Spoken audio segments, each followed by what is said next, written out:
Ayos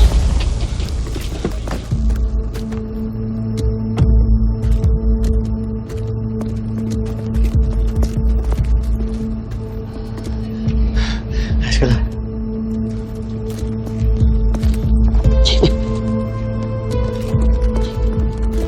Sir! Sir! Sir!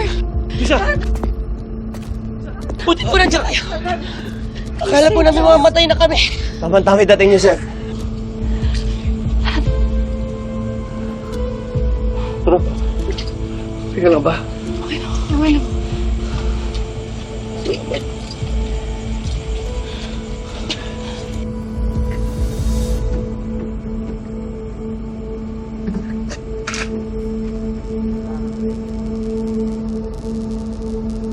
Teka, si Galo, si Kali, nasa na? Dito po. Excuse me po. Excuse me po. Excuse me po. Sir, ito po. Saan? Galo, Kali, are you guys okay? Ayos lang, sir.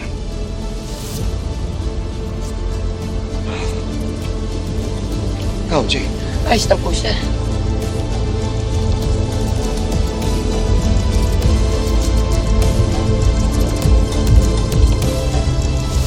The members of Task Force Firewall entered Santara to help rescue Filipino victims of human trafficking.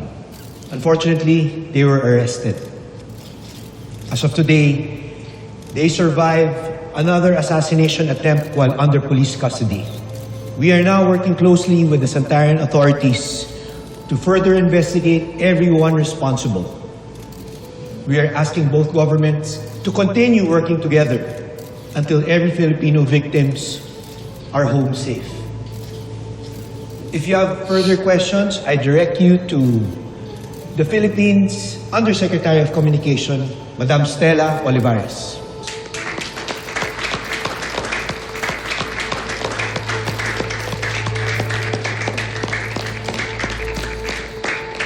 Thank you. Please sit down.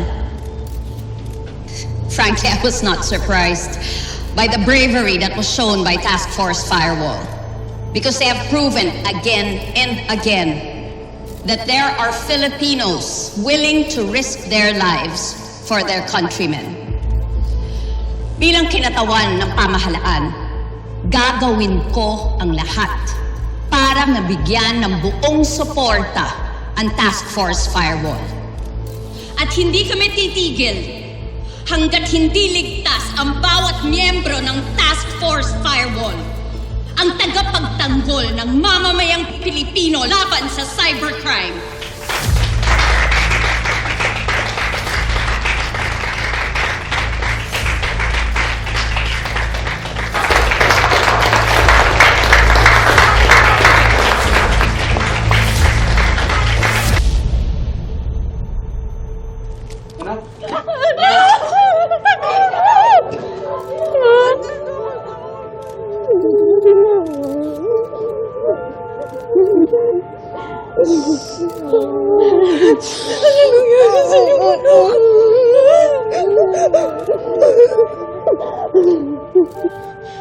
Ate!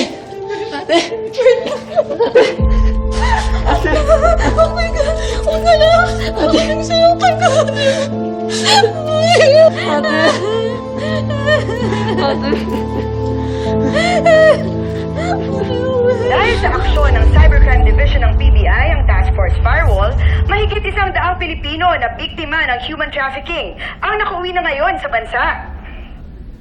Ano bang klaseng balita to? Dapat firewall tsaka major crime sa headline doon. Nandun yung leader namin, nandun ka eh.